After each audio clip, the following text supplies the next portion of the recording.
Images of bitter betrayal cut through her memory like shattered glass. Prince Edward had spat fierce insults, branding her a disgrace and demanding her death, while the so-called saint feigned innocence in his arms. In that painful moment, heartbreak had reigned, but now only pure, burning fury remained. Amidst the shattering echoes of those painful recollections, she could only marvel at how utterly ridiculous the whole charade had been. As heavy iron chains clanked around her wrists, she walked through the crowded plaza under the hostile gaze of the onlookers. Spectators whispered maliciously, spreading rumors that she had attempted to murder Lady Melody out of sheer jealousy and embezzled her family's vast fortune, branding her an irredeemable villainess. Her steady footsteps clicked against the cold cobblestones, refusing to falter despite the taunts echoing across the square. Continuing her procession toward the execution site, she mentally listed every individual who had turned against her. The arrogant duke who abandoned his own daughter, and the deceitful maid who looked down on her behind a mask of innocent virtue. She recalled the lowly believer who fabricated false evidence against her, and the trusted aide who put on a righteous front while acting like a noble knight, swearing in her heart that she would never forgive a single one of them. Taking her place before the watching townspeople, her thoughts turned to her stepbrother, born from her father's secret affair with a commoner woman, yet another traitor in the web of deceit that had ensnared her. Her gaze remained cold as she remembered the prince who had committed infidelity without remorse, and the saint who basked in a sense of superiority while playing the victim. Suddenly, an executioner yanked back her hood, freeing her long hair and revealing a strikingly calm and resolute face to the surrounding crowd. Above her, the heavy blade of the guillotine gleamed as the executioner formally announced her impending death for the alleged crime of harming Lady Melody, bringing Gloria von Caldwell to the very brink of her end. As she stood upon the scaffold, the rabble jeered and cheered, utterly ecstatic at the thought of her impending demise. With cold determination burning behind her eyes, she promised to fulfill their desire for a villainess who would drag the entire kingdom down with her. The sharp drop of the blade silenced the taunts,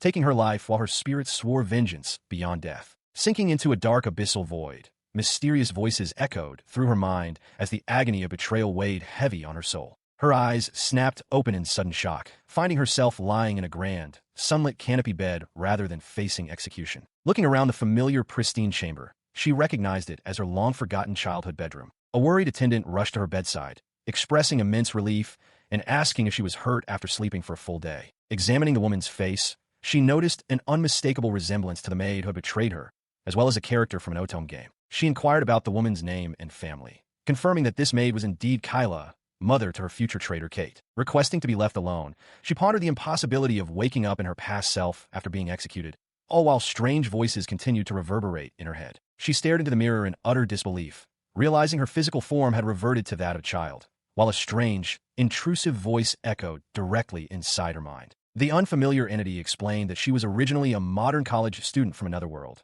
leaving the young noblewoman struggling to comprehend dual, conflicting memories of her own life and a fictional story. Demanding clarity, she ordered the foreign soul to surrender every piece of information it possessed about this strange reality. As visions of an electronic tablet, modern Japan, and an otome game flooded her awareness, she learned of the multiple story routes and her doomed fate as the villainess. The foreign presence naively suggested that they cooperate to avoid execution by befriending their rivals and preventing any future betrayals. It gushed with affection for the story's heroine, expressing a hopeful desire to become close companions with everyone at the academy. Hearing such glowing praise for the very person who ruined her past life, she narrowed her eyes in quiet disbelief. While the intruding voice optimistically anticipated a bright future, a dark shadow passed over her face as annoyance turned into cold anger. Firmly standing her ground, she rejected the spirit's peaceful intentions, asserting that her body and destiny belonged solely to her regardless of how many times she regressed. With an intense and wrathful gaze, she condemned the foreign soul as nothing more than a wretched spirit attempting to usurp her existence.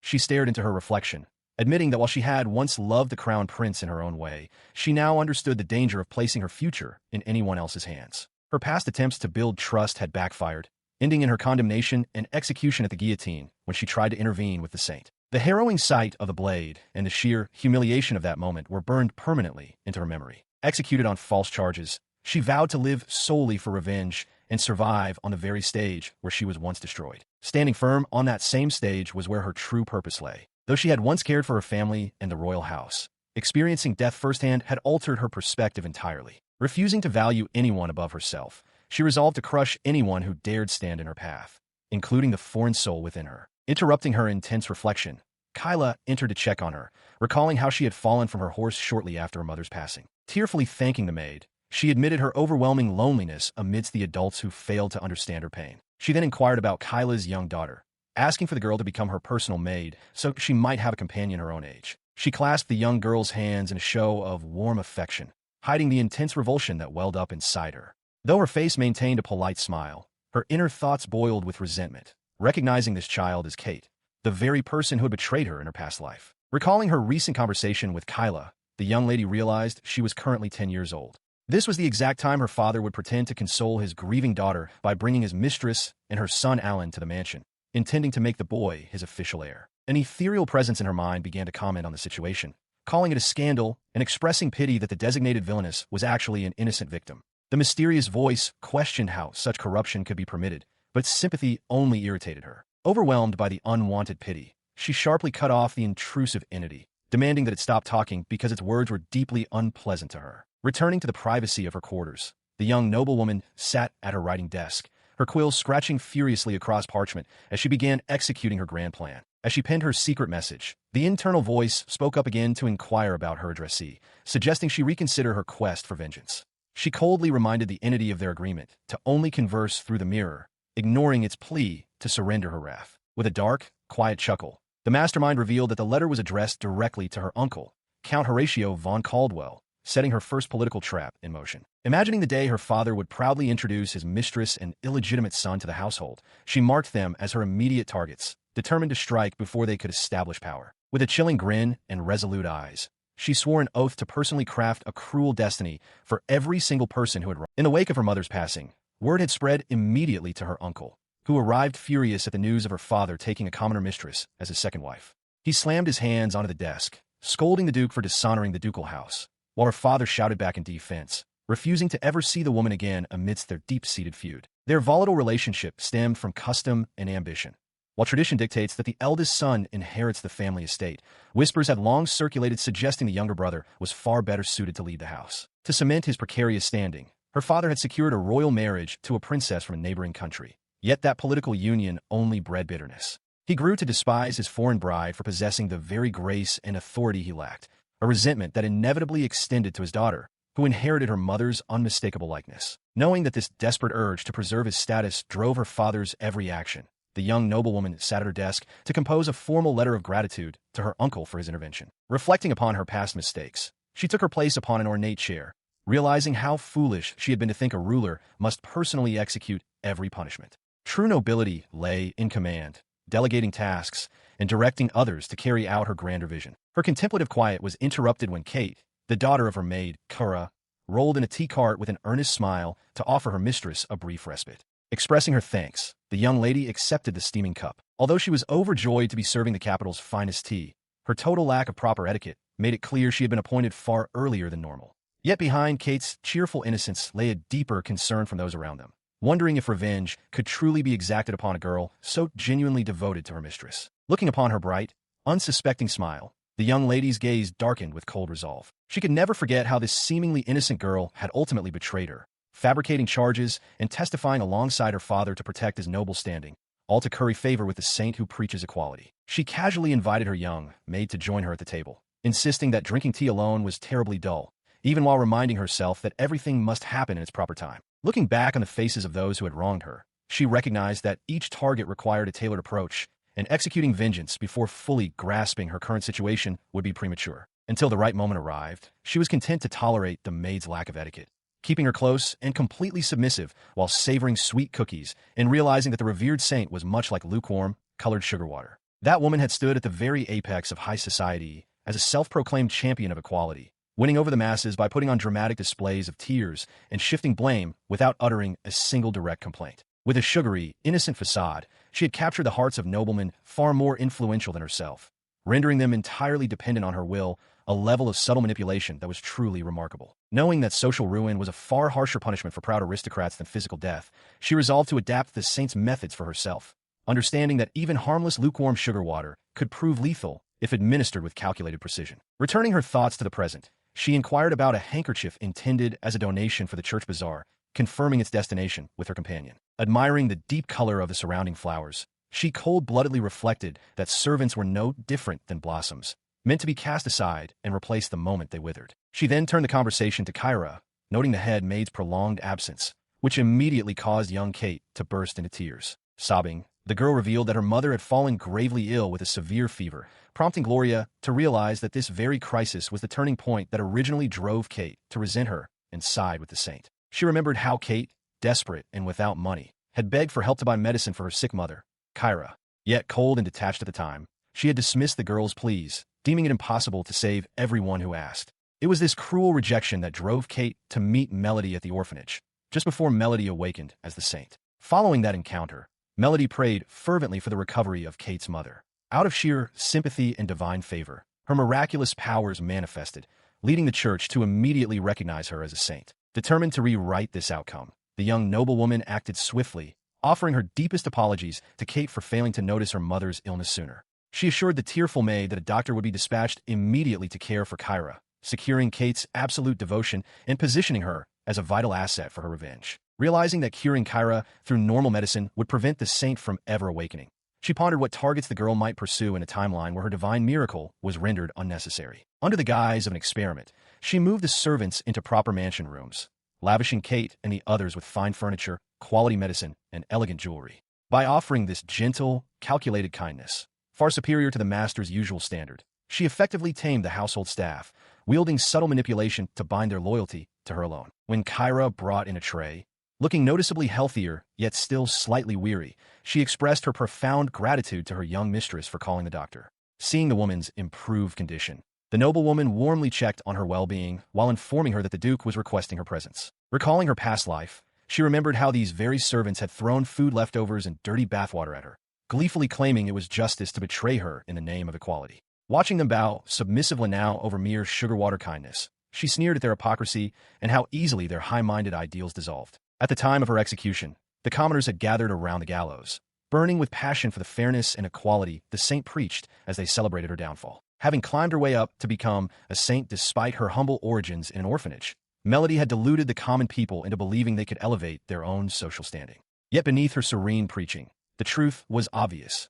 Commoners without healing powers could never truly be equal to a saint. A dark, vindictive smile curled across her lips as she reflected on the woman's hypocrisy, despising how Melody preached total equality while secretly savoring every bit of special treatment afforded to her elevated rank. She reflected on the dark irony of her past life, remembering how Melody had once sentenced her to death for the supposed crime of harming a saint, even as she now manipulated the situation in this life. Although her domestication tactic was working flawlessly, it inadvertently established a new social divide, reinforcing her core belief that true peace requires strict hierarchy and order rather than idealist notions of equality. In the world of white hope, societal ranking was absolute and divine, dictated by religion to maintain order among God, royalty, nobility, and commoners, where basic rights were granted only to believers. Dismissing Melody as a shallow fool who refused to see the reality behind surface-level ideals, she poured her tea, knowing it was time to address her father's growing impatience. Suddenly, a sharp crash echoed through the estate as glass shattered violently into pieces.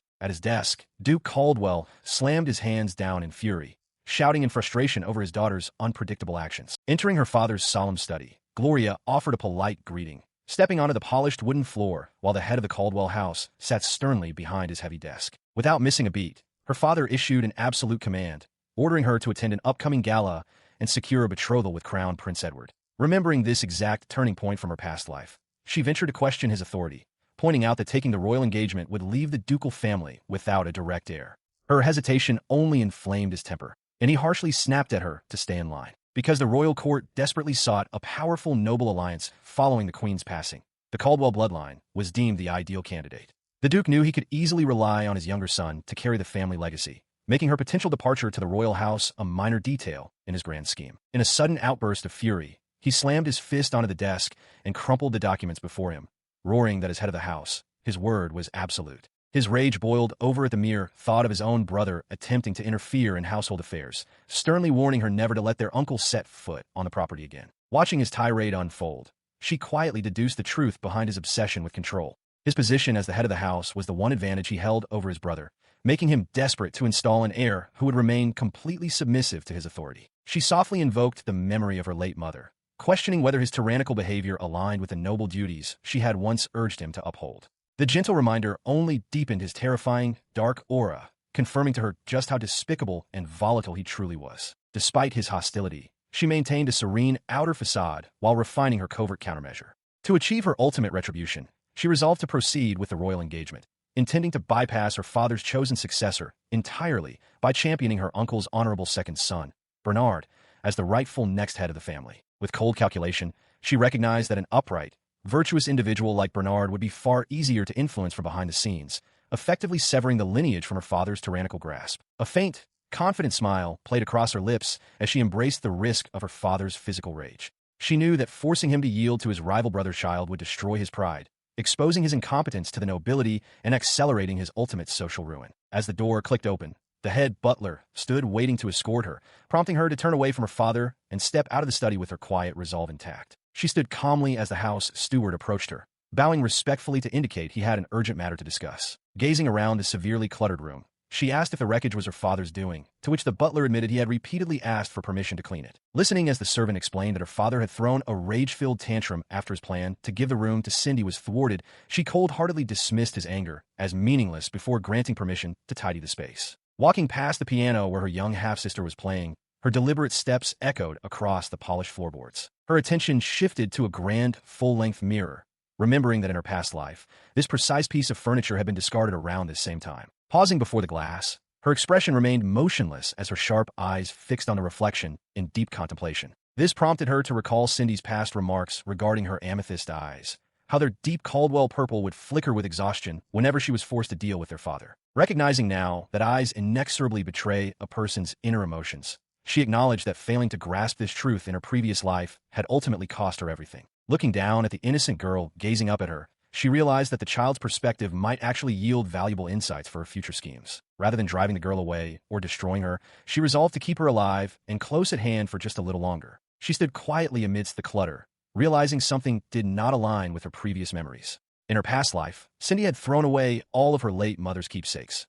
yet the original story had painted Gloria as the cruel aggressor who tormented her stepdaughter. The realization sparked deeper suspicion about her family's hidden relationships, leading her to question whether Cindy was actually her father's secret mistress and the true mother of Alan, the younger boy from the original narrative. Recalling the past, she remembered how Cindy and her child had acted without restraint after her mother passed away, firing loyal servants and destroying the cherished garden. While Duke Caldwell had shown boundless affection towards Cindy, his attitude toward his lawful wife had been ice cold. Her father had not even deigned to visit her mother as she lay on her deathbed, allowing the noblewoman to die in complete solitude without exchanging a single final word. Yet, among the forgotten papers, she discovered a letter her mother had written in her final moments, a diplomatic plea addressed to her own father, the king of a neighboring realm, begging him not to seek vengeance against the Caldwell family after her death. Her mother had meticulously spent her last remaining strength leveraging her family's affection from afar, ensuring that her passing would not trigger a catastrophic conflict for the house that mistreated her. A cold smile touched her lips as she understood the truth.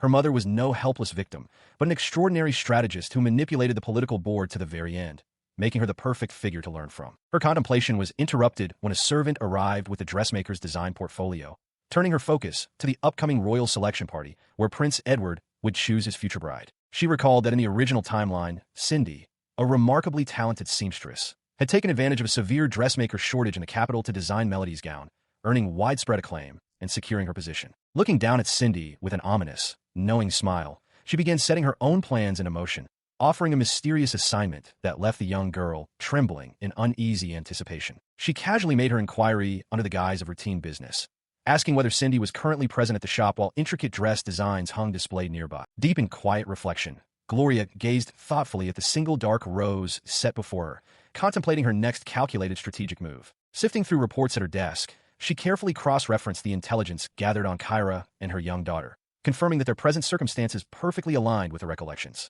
With a subtle smirk, she outlined her intentions to handle noble dress requests herself, laying down the groundwork to secure financial independence through trade. Curious about the upcoming gathering, the young spirit peered eagerly from the mirror, asking what refreshments and treats would be offered at the tea party. Taking a graceful sip of tea, she clarified that alcohol could not possibly be served at a 10-year-old's tea gathering, though secretly reminiscing about the traditional sake from her past life. As the spirit questioned whether the grain grown along the duchy's borders could be brewed, Gloria pondered the possibility of cultivating rice to distill high-grade spirits. Determined to realize her ambition, she boldly declared her intent to produce authentic sake within this world, startling her young companion with a sudden declaration. While the girl voiced her heartfelt gratitude, Gloria recognized the lucrative potential of brewing liquor, a high-margin luxury commodity capable of generating immense wealth and influence. Stepping out to the estate's rural farmland in formal aristocratic attire, she approached Paul, the farm overseer, to inspect agricultural operations firsthand. Holding his work hat, the man inquired about the urgent matter that had brought the lady of the house all the way to the countryside. He studied the young noblewoman with guarded curiosity,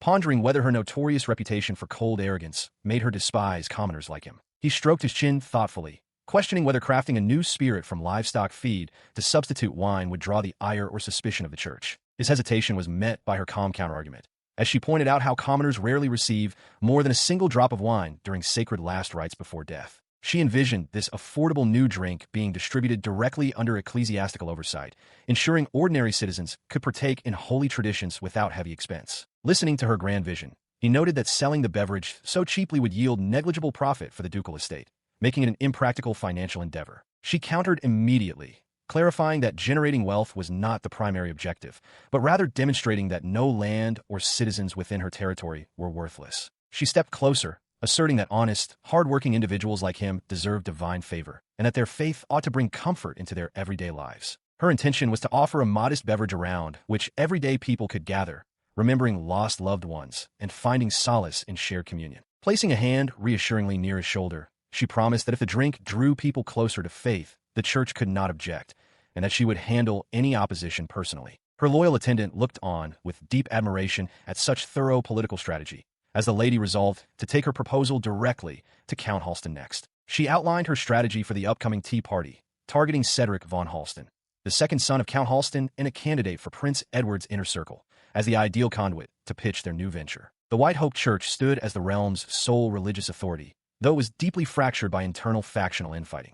Count Halston maintained immense influence by bridging the crown and church governance, while his son Cedric was renowned in the original storyline as a key target of romance. To gather supporters and elevate his chosen candidate to the position of next bishop, the Count desperately required notable achievements, making the prospect of exclusive sake brewing irresistible. In the original timeline, Melody's discovery of the saint had provided him that glory. However, by rescuing Kura, the young noblewoman had erased that path, leaving him devoid of achievements unless offered this fresh alternative. Confident in her calculations, she realized that rice-distilled sake would generate an unprecedented surge of economic power and authority, a force the church could never afford to ignore. Looking directly at her overseer, she demanded to know if he could establish their foothold before the tea party commenced. Bowing deeply in total submission and respect, the overseer formally accepted her directive without a moment's hesitation. 3 months passed swiftly, marked by quiet preparations until the final party dress was at last complete. Standing within the serene workshop, Gloria observed the exquisite creation presented by her dressmaker. She listened intently as the artisan expressed regret that the top seamstress could not be secured due to scheduling conflicts, though the result remained magnificent. Accepting the explanation with calm grace, her thoughts shifted toward her broader ambitions. Recalling how the late Duchess's demise had severed vital connections just as authority seemed within reach, she reflected on the intricate maneuvering within noble circles. The installation of a new heir and the preparations for a grand social debut had all been calculated behind closed doors. Meanwhile, across town, Cindy had attempted to visit the Duke's estate multiple times, only to be repeatedly turned away at the gates. On her latest visit, she left behind a single rose from her mother's homeland, handing it to a guard who recognized her persistent visits. Having left the flower behind, she walked away while the guard observed the delicate bloom, pondering whether her gesture was meant to evoke sympathy or leave a lingering presence at the gate. The discarded rose rested against the window frame, silhouetted against the light as a figure quietly watched from inside. Watching from above, she found the display utterly repulsive, shuddering at the calculated sentimentality of her rival's persistent efforts. She knew that the time had come to strike first before her adversaries could carry out their next move, calmly plotting her upcoming intervention. Before her stood a masterpiece of tailoring, breathtaking in its delicate ruffles and grand ribbon trim. A dress originally intended for the saint, now fitted for her own design. Gazing upon the stunning creation, a sharp glint flashed in her eyes as she resolved that this attire would command the room and captivate the crown prince completely. She watched with composed detachment as sudden commotion erupted across the room when Cindy cried out in pain, claiming a needle had been left concealed within the delicate embroidery of her dress. Panic seized the attendants as they scrambled to fetch a doctor, urgently trying to press on the alleged wound. In the wake of the uproar, Kyra threw herself to the floor in absolute terror, bowing deeply and begging for forgiveness as an indignant onlooker barked that a rusted needle could have proven fatal. Fueling the drama, the nobleman continued to berate the trembling workshop staff, threatening severe retribution while Cindy played the victim, sniffling with tear-filled eyes. The commotion drew the attention of Duke Caldwell and the other distinguished guests, who quickly gathered around after hearing rumors of a bloody incident involving the young lady. However, upon examining the hand, the physician revealed that there was neither a scratch nor a rusty mark to be found, prompting a quiet sigh of composure from Gloria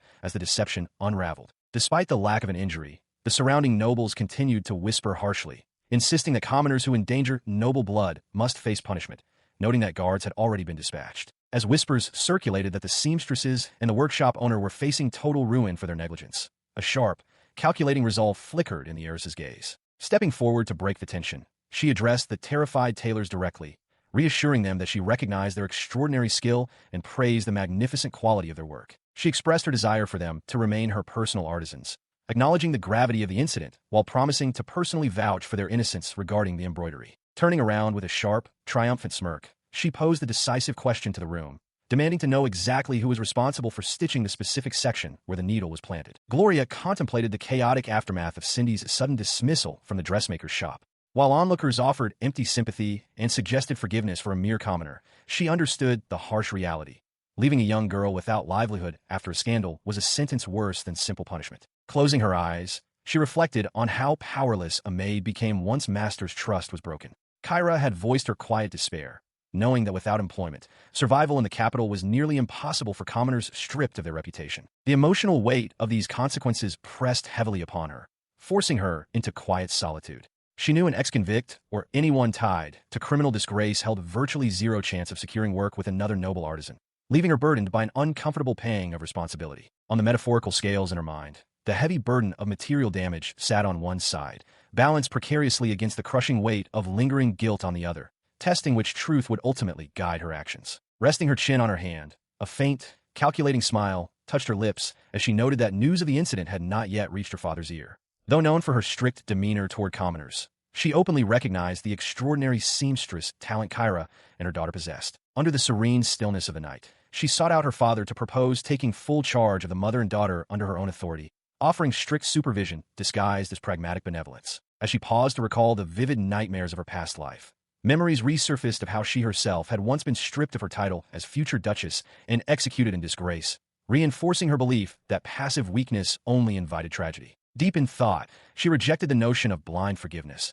believing that unconditionally accepting those who harm you is not true kindness, but dangerous, self-sacrificing arrogance that denies justice. Retiring to her dimly lit chamber, she settled beneath the cozy quilts after processing her lingering regrets, feeling a rare sense of peace wash over her that promised a deep, undisturbed slumber. Standing before her family, she watched attentively as her father introduced young Bernard into their household service, finding the boy's eager, earnest devotion reminiscent of an affectionate pup as he vowed to work dutifully for House Caldwell. She listened quietly as her father discussed business with the ambitious young lord, who aimed to expand into liquor development under Caldwell funding. As the conversation continued, she pondered the unfamiliar administrative bodies being mentioned, realizing these inner church councils were never detailed in her past memories. In this world, the Supreme Council held ultimate decision-making power over high religious matters, including official recognitions. Sipping her tea calmly, she pointed out the urgency behind bypassing local church channels to reach the higher assembly. Her father agreed, noting his recent meeting with the bishop's favored young candidate who possessed substantial backing.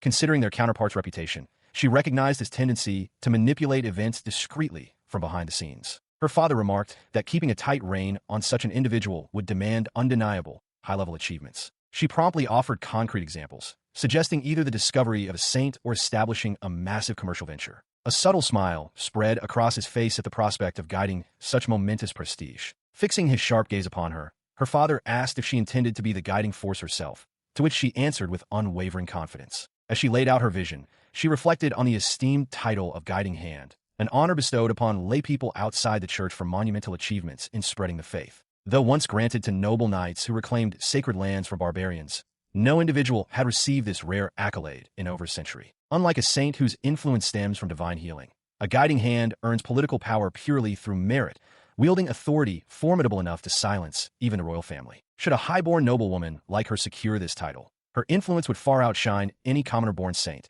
effectively crushing her opposition. As the Caldwell family elders expressed their unwavering support for her eventual rise as a spiritual guide, Gloria quietly pondered the broader chessboard before her. Over a freshly poured cup of tea, she listened as the topic turned to the official proposal from Crown Prince Edward, answering without hesitation that she would accept. Clarifying her ambition to her young ally Bernard, She explained that becoming a guide was merely a stepping stone toward a much grander authority as future queen. She detailed how wielding power as both sovereign and spiritual leader would allow them to spread the faith directly from the crown, directly requesting his assistance in her grand design. When she asked if he would pledge his loyalty to her cause, the young boy eagerly agreed, leaving only her remaining domestic obstacles to resolve. 3 months later, as rumors and debates flared among the aristocracy regarding the church's influence and new trade initiatives, she calmly observed the shifting political tide. Unbeknownst to the squabbling nobles, sharp and calculating eyes watched every move, acutely aware of the resentment brewing beneath the surface. Returning to her father's estate, she casually informed Duke Caldwell that the new beverage batch would be ready for the Crown Prince's upcoming tea party, provoking his sharp fury over business being discussed during matchmaking affairs. Facing his stern reprimand, she coldly reminded her father of his own scandals and debts, pointing out that his disgraced secret affairs had completely stripped him of his leverage. Leaving him fuming behind his desk, she reflected on his persistent stubbornness, knowing full well that a man like him would not yield without a fight. She considered returning to her room to carefully revise her strategy, but her thoughts were abruptly cut short by a sudden commotion just outside the door, where a maid's anxious voice pleaded with someone to stop. Bursting through the entrance without warning, young Bernard barged into the study shouting for his father, while his mother scrambled in behind him, desperately trying to pull him back and explaining that the master was currently engaged in a critical discussion with the young mistress. With tears welling in his wide eyes, the boy frantically cried out, begging for someone to save his mother. Surprised by the outburst, she racked her memory for any recollection of such an occurrence from her past, only to be struck by a startling realization. The boy possessed eyes of the exact same distinct hue as her own, prompting a subtle, calculating smile to spread across her face. Surveying the chaotic scene playing out in the Duke's study, her amusement only deepened at the sudden turn of events, delighted that her intended target had walked straight into her trap without her having to lift a finger. A sudden commotion shattered the decorum of the Duke's study as guards and servants struggled to restrain a young boy. The young intruder shouted boldly, claiming to be the Duke's true son, sending waves of shock through the assembled staff and onlookers. Watching the chaotic intrusion unfold, she maintained complete composure, a subtle, calculating smile playing on her lips. She welcomed the unexpected turn of events, delighted to witness this uncomfortable confrontation between the boy and her father. In the background, the household staff exchanged hushed, scandalous whispers. While some marveled at the child's brazen impudence toward the head of the house, others quietly fretted over the disastrous storm brewing within the noble estate. Stepping into the center of attention, she calmly announced to the room that the young intruder was her father's child with his mistress, making the boy her future stepbrother. Her revelation stunned everyone present, prompting her furious father to demand who had permitted such an entry. Looking up at the stern noble with tentative hope, the young boy called out softly. However, the Duke merely cast a cold, repulsed glance in his direction before curtly ordering the guards to throw the child out of his sight. Rebuffing the boy without a sliver of warmth, he sternly disowned any connection, forbidding the child from ever addressing him as a parent again. The sharp words left the young boy trembling in shock and dismay. Before the guards could carry out the harsh command, she stepped forward and placed her hands gently on the young boy's shoulders. In a smooth, melodious voice, she suggested that her father was being far too cold toward his own flesh and blood. With a sweet, deliberate smile, she held the bewildered boy close and publicly questioned whether he truly was not her father's offspring.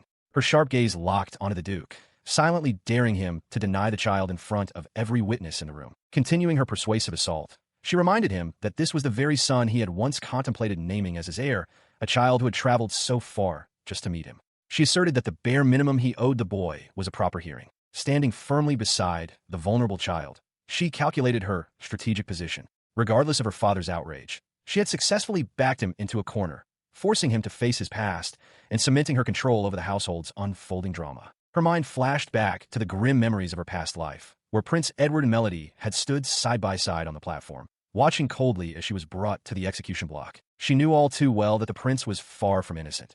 He was a son who could not possibly have missed his own father's rampant corruption, yet chose to turn a blind eye. In that previous life, her own father had colluded with the prince to curry favor with the saint, framing his own daughter for his crimes and leaving her to rot behind iron bars before ensuring her absolute destruction. Shifting her focus back to the present, she observed how close the Duke and his illegitimate son appeared, quietly resolving to put their fragile paternal bond to the test as Alan desperately begged his father to save his imprisoned mother. As the boy lamented being unable to visit his mother, Melody put on a tearful show of sympathy, a shallow performance that only served to irritate her. When the prince finally acknowledged her presence, his face twisted in open distaste. Even in this timeline, he despised her simply for being the legitimate child who stood in his way. Despite realizing that he intended to scheme with her father to cast her out just as before, she remained completely unfazed, standing firm alongside her allies with absolute composure. Duke Caldwell flatly refused any obligation to assist the boy's mother, questioning why he should bother aiding a commoner who had fallen into criminality. He dismissed any notion of a marital bond between them, calling the suggestion utter insanity. Following his cold refusal, Kyra bowed deeply in desperate apology, taking full responsibility for her daughter's mistakes. Watching from nearby, Gloria understood that her father possessed no desire to investigate the troubles of a disgraced commoner. Overwhelmed by grief, the young boy wiped away his tears as he recalled his father's past affection. He remembered being spoken to with gentle words, treated with far more care than the noble lady's children, and told that the household would eventually belong to him. He held tightly onto a brass paperweight shaped like a four-leaf clover, a nostalgic token from those gentle moments. Gloria looked down at the trinket, realizing the child had genuinely believed his father would officially declare him a son after the Duchess died. With tears brimming in his eyes, he sobbed aloud, questioning why his father had gifted him such a prized item if he never loved him. He had convinced himself that he was the favorite simply because his face mirrored the Duke's far more than his half-sisters ever did. As he wept, a grim memory resurfaced of how the Duke had shown no sadness while his lawful wife drew her final breaths, eagerly awaiting her passing while showering sweet words on his mistress and her child. No matter how many times the memory returned, an unyielding hatred remained for the Duke's callous deceit. His scathing voice resounded from the past, scoffing at the thought of ever acknowledging them as family, brutally dismissing the boy's mother as merely a mistress bought with coin who could never be a true wife. Crushed by the harsh truth, the young boy stood frozen as his father's final words rejected him entirely, declaring that a child gathered from nowhere would never be accepted as his true heir. Squeezing the metal clover firmly in his grip, he stood in heavy silence alongside Gloria and Melody, processing the painful reality of his father's betrayal. He stood numb with grief as Duke Caldwell brutally ordered him thrown out, declaring that a criminal's child should never step foot on the grounds again. Overwhelmed by heartbreak and fury, he hurled the heavy metal paperweight straight at the nobleman, screaming through tears that he wished he would die. The sudden blow struck the Duke's head, sending him collapsing to the floor as his panicked butler rushed to his aid. Meanwhile, nearby onlookers and servants gathered, watching the unprecedented turmoil in silent astonishment. Observing her father's humiliation, she quietly covered her face, hiding a dark, triumphant smile.